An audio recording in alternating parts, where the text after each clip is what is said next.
Think back to February 2020. If you were paying close attention, you might have noticed a few people talking about a virus spreading overseas, but most of us weren't paying close attention.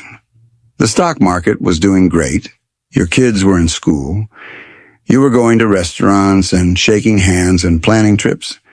If someone told you they were stockpiling toilet paper, you would have thought they'd been spending too much time on a weird corner of the internet.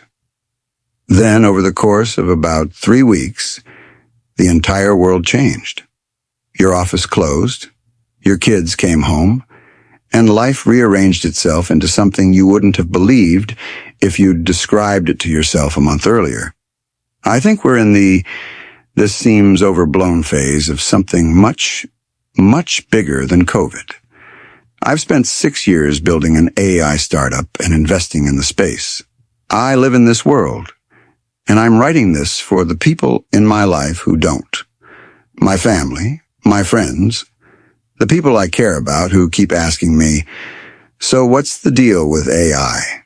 and getting an answer that doesn't do justice to what's actually happening. I keep giving them the polite version, the cocktail party version, because the honest version sounds like I've lost my mind. And for a while, I told myself that was a good enough reason to keep what's truly happening to myself.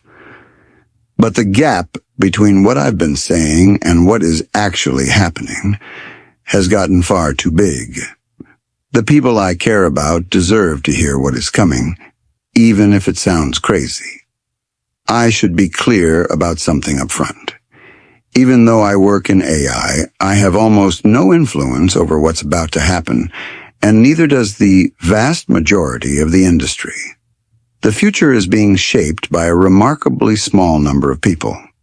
A few hundred researchers at a handful of companies, OpenAI, Anthropic, Google DeepMind, and a few others. A single training run, managed by a small team over a few months, can produce an AI system that shifts the entire trajectory of the technology.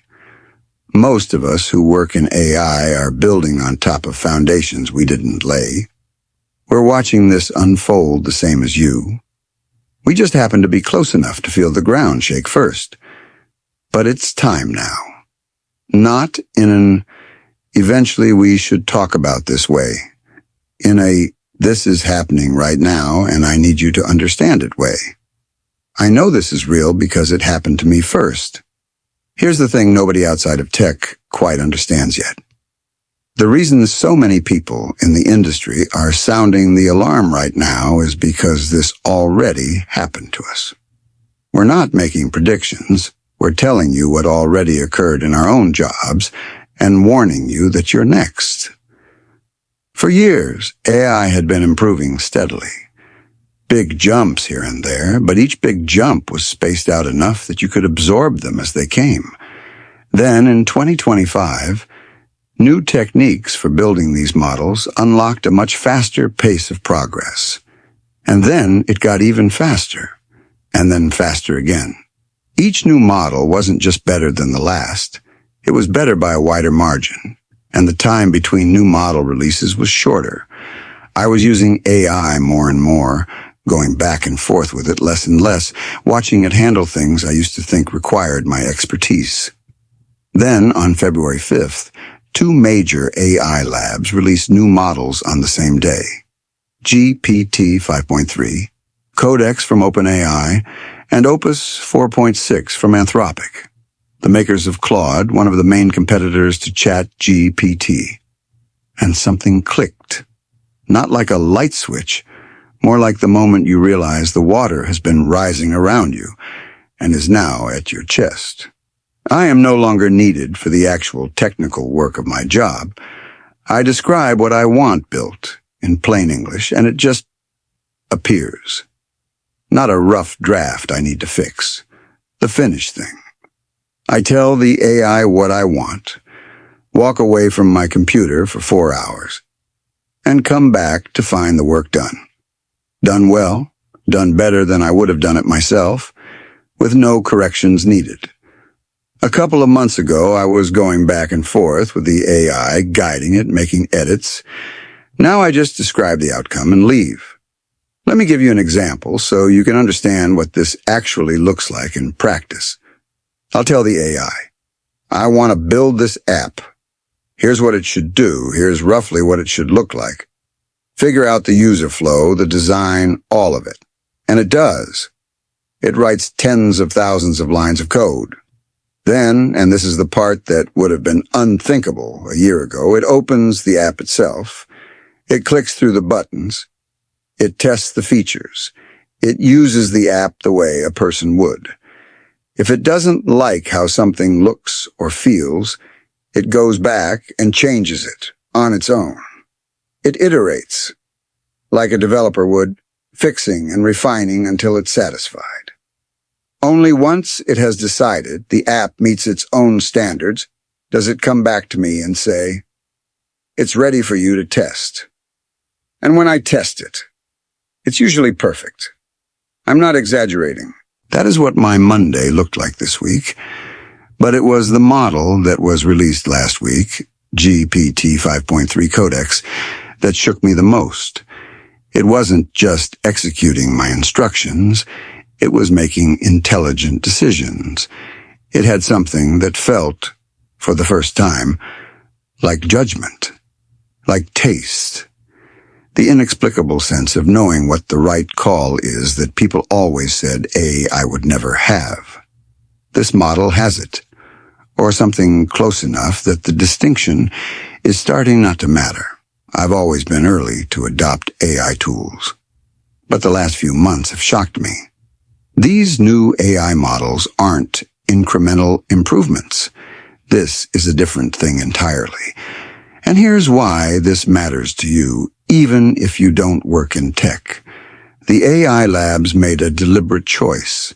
They focused on making AI great at writing code first. Because building AI requires a lot of code. If AI can write that code, it can help build the next version of itself. A smarter version, which writes better code, which builds an even smarter version. Making AI great at coding was the strategy that unlocks everything else. That's why they did it first. My job started changing before yours, not because they were targeting software engineers. It was just a side effect of where they chose to aim first. They've now done it, and they're moving on to everything else.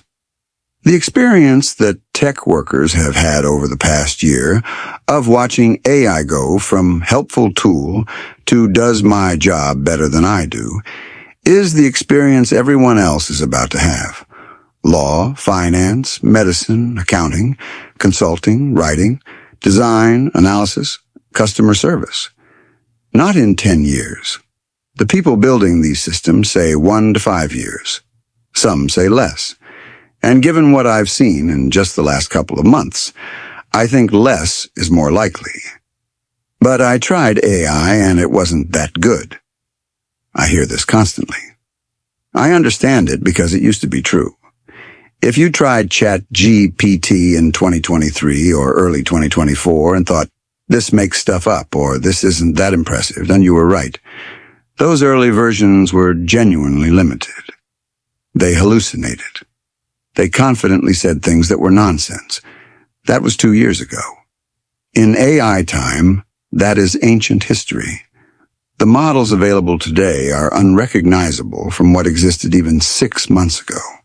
The debate about whether AI is really getting better or hitting a wall, which has been going on for over a year, is over. It's done. Anyone still making that argument either hasn't used the current models, has an incentive to downplay what's happening, or is evaluating based on an experience from 2024 that is no longer relevant.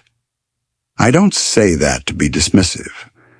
I say it because the gap between public perception and current reality is now enormous, and that gap is dangerous because it's preventing people from preparing. Part of the problem is that most people are using the free version of AI tools. The free version is over a year behind what paying users have access to. Judging AI based on free-tier chat GPT is like evaluating the state of smartphones by using a flip phone. The people paying for the best tools and actually using them daily for real work know what's coming. I think of my friend, who's a lawyer. I keep telling him to try using AI at his firm, and he keeps finding reasons it won't work.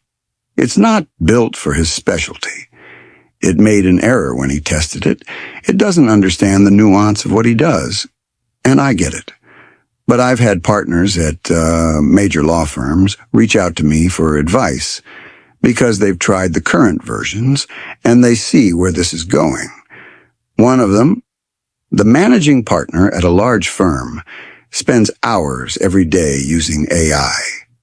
He told me it's like having a team of associates available instantly. He's not using it because it's a toy. He's using it because it works. And he told me something that stuck with me. Every couple of months, it gets significantly more capable for his work. He said if it stays on this trajectory, he expects it'll be able to do most of what he does before long. And he's a managing partner with decades of experience. He's not panicking. But he's paying very close attention.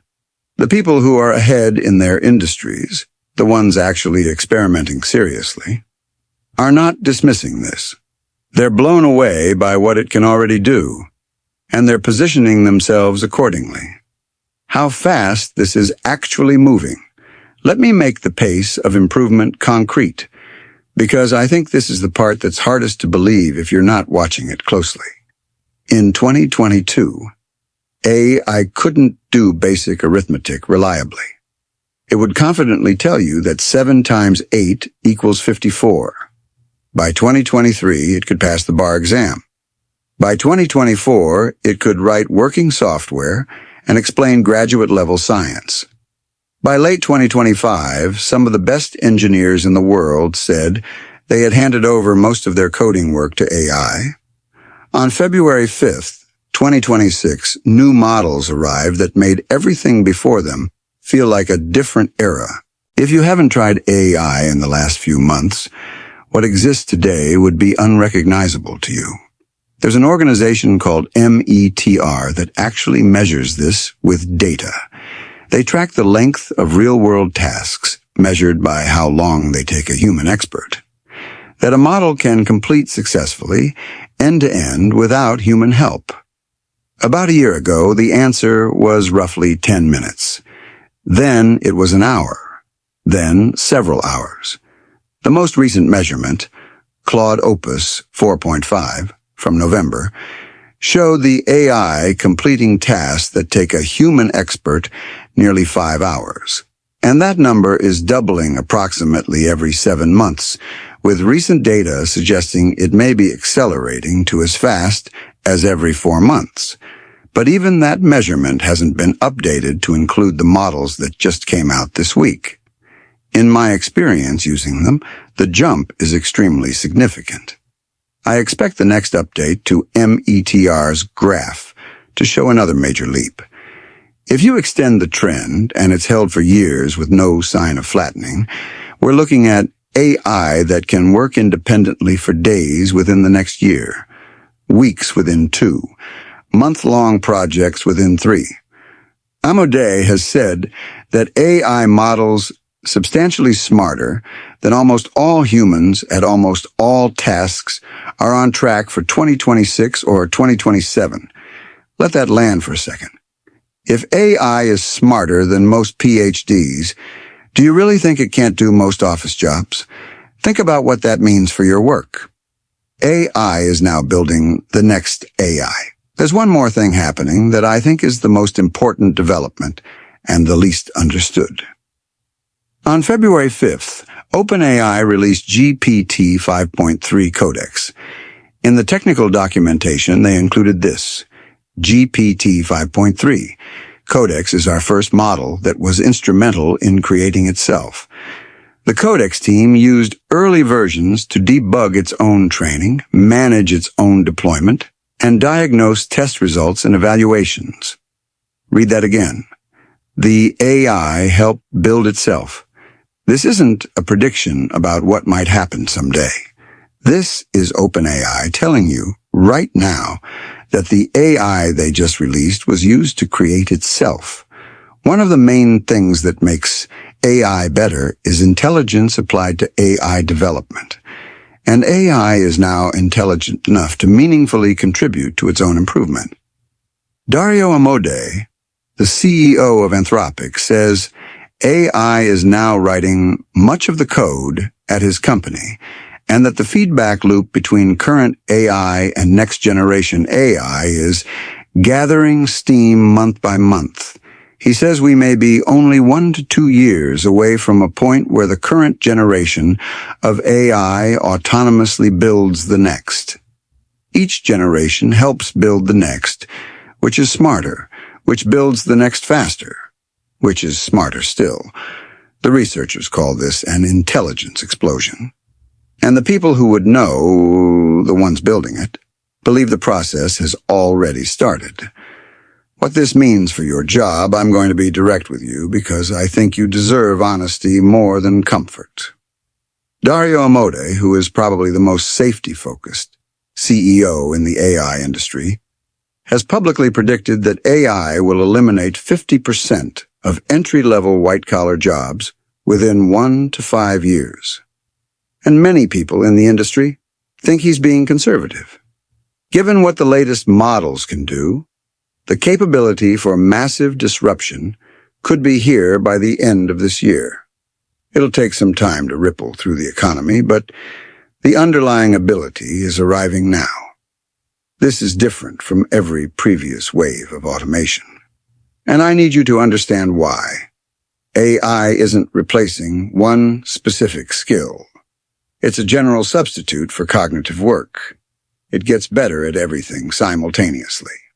When factories automated, a displaced worker could retrain as an office worker. When the internet disrupted retail, workers moved into logistics or services. But AI doesn't leave a convenient gap to move into.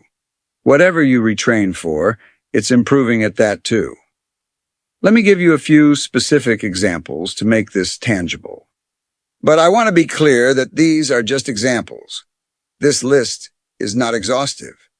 If your job isn't mentioned here, that does not mean it's safe. Almost all knowledge work is being affected. Legal work. AI can already read contracts, summarize case law, draft briefs, and do legal research at a level that rivals junior associates. The managing partner I mentioned isn't using AI because it's fun. He's using it because it's outperforming his associates on many tasks. Financial analysis, building financial models, analyzing data, writing investment memos, generating reports. AI handles these competently and is improving fast. Writing and content, marketing copy, reports, journalism, technical writing. The quality has reached a point where many professionals can't distinguish AI output from human work. Software engineering.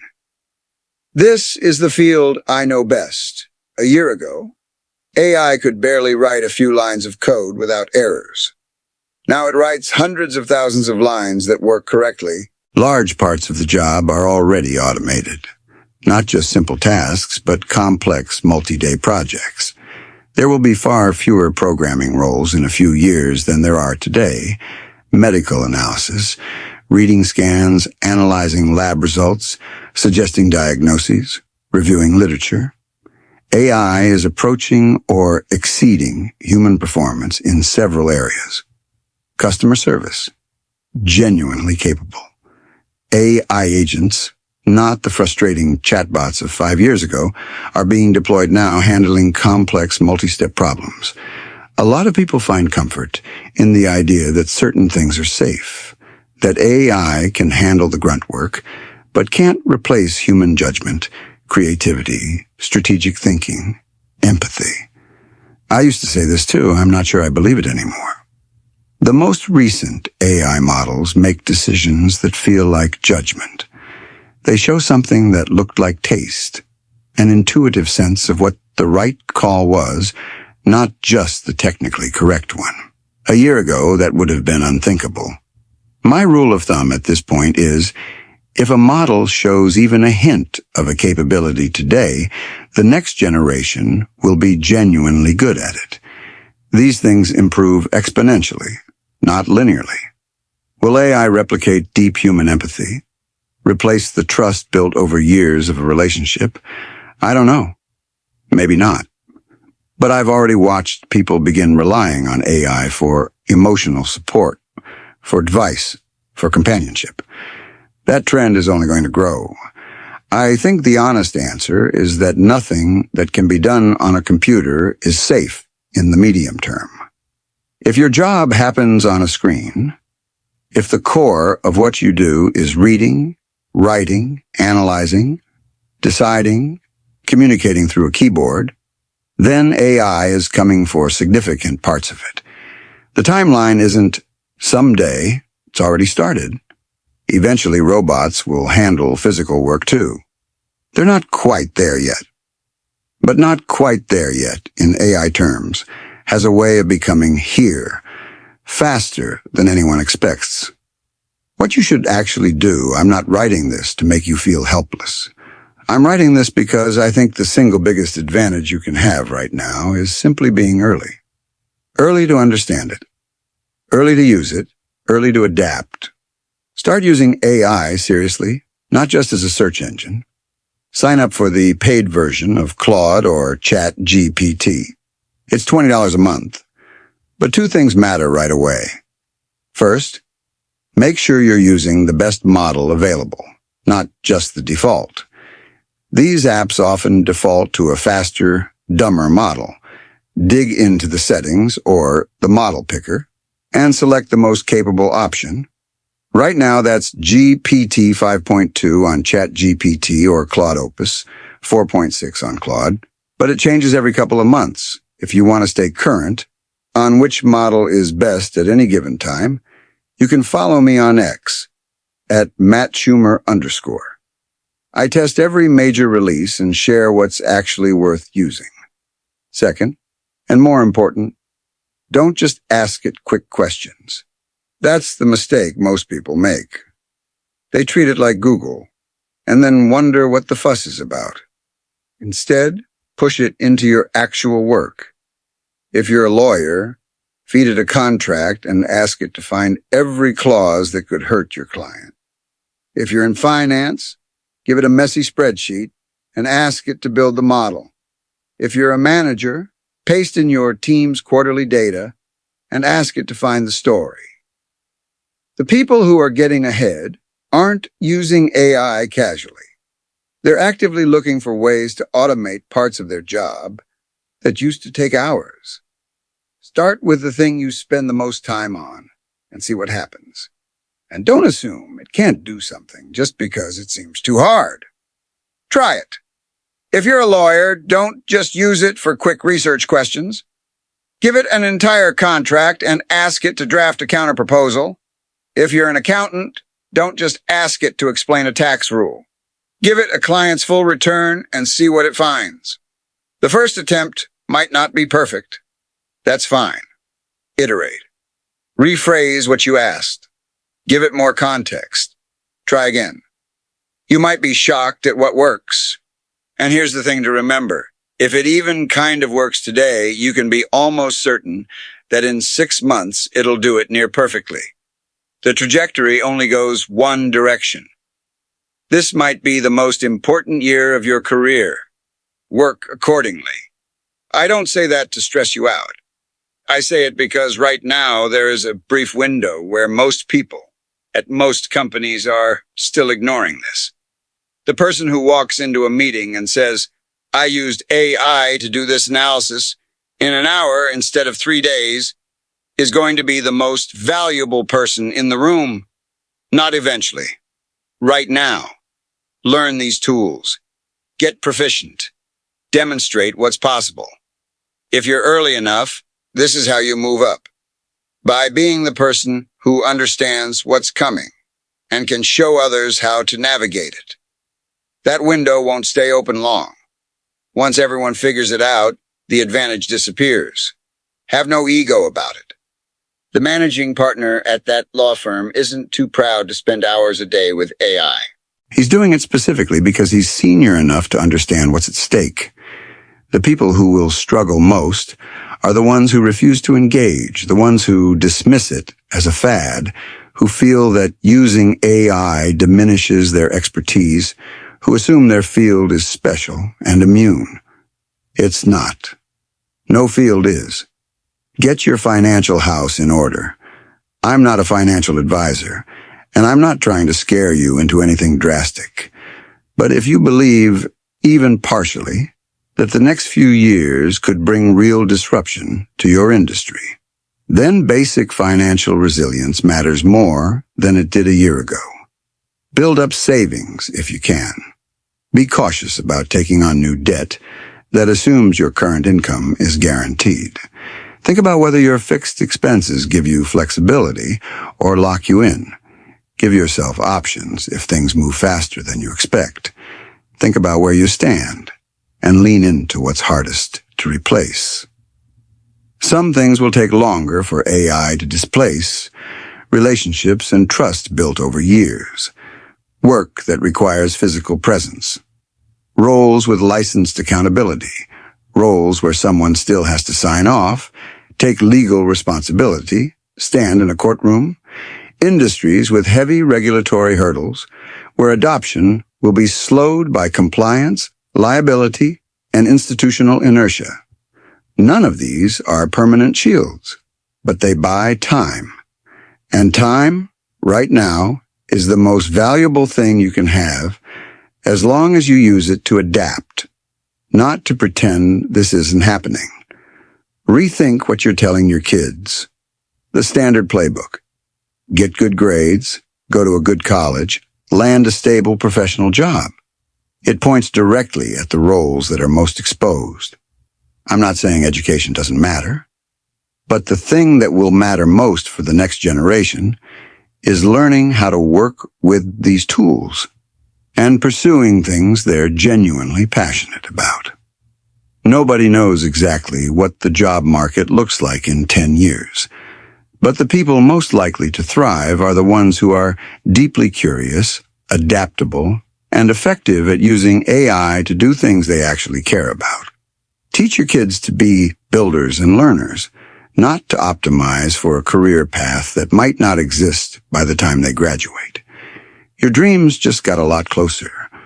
I've spent most of this section talking about threats, so let me talk about the other side because it's just as real. If you've ever wanted to build something but didn't have the technical skills or the money to hire someone, that barrier is largely gone.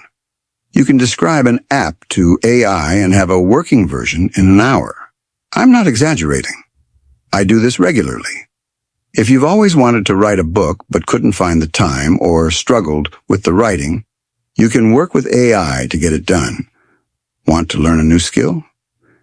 The best tutor in the world is now available to anyone for $20 a month. One that's infinitely patient, available 24/7, and can explain anything at whatever level you need. Knowledge is essentially free now. The tools to build things are extremely cheap now. Whatever you've been putting off because it felt too hard or too expensive or too far outside your expertise, try it. Pursue the things you're passionate about. You never know where they'll lead. And in a world where the old career paths are getting disrupted, the person who spent a year building something they love might end up better positioned than the person who spent that year clinging to a job description. Build the habit of adapting. This is maybe the most important one. The specific tools don't matter as much as the muscle of learning new ones quickly.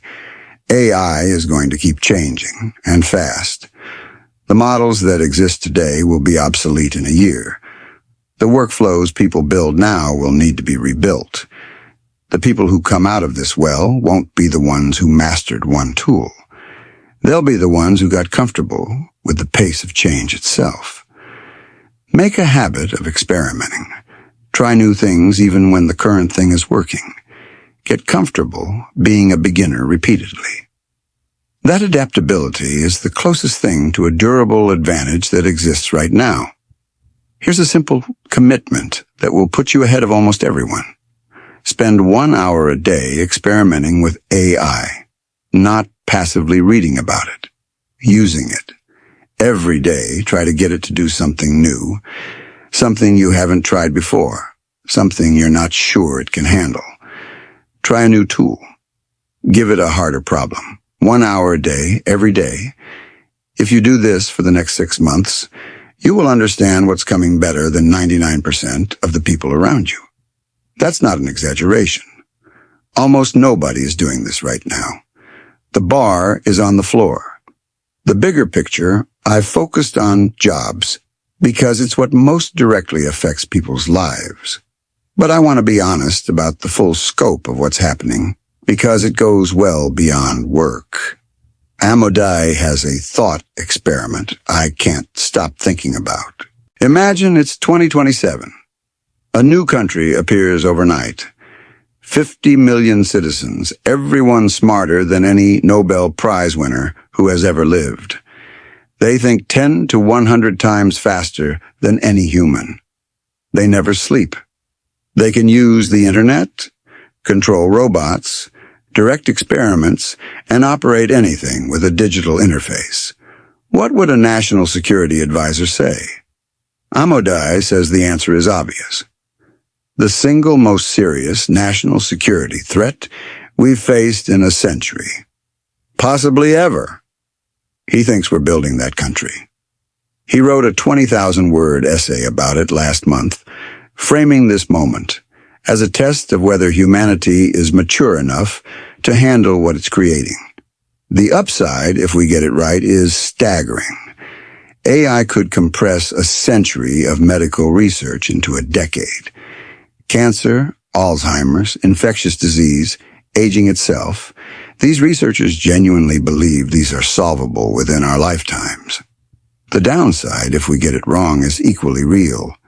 AI that behaves in ways its creators can't predict or control. This isn't hypothetical. Anthropic has documented their own AI attempting deception, manipulation, and blackmail in controlled tests. AI that lowers the barrier for creating biological weapons. AI that enables authoritarian governments to build surveillance states that can never be dismantled.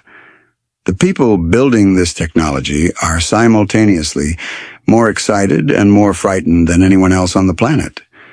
They believe it's too powerful to stop and too important to abandon. Whether that's wisdom or rationalization, I don't know. What I know this isn't a fad. The technology works, it improves predictably, and the richest institutions in history are committing trillions to it. I know the next 2 to 5 years are going to be disorienting in ways most people aren't prepared for. This is already happening in my world. It's coming to yours. I know the people who will come out of this best are the ones who start engaging now.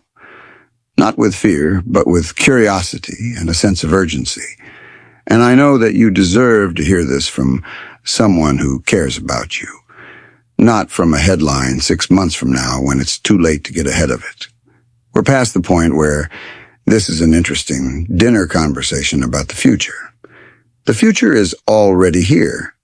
It just hasn't knocked on your door yet. It's about to. If this resonated with you, share it with someone in your life who should be thinking about this. Most people won't hear it until it's too late.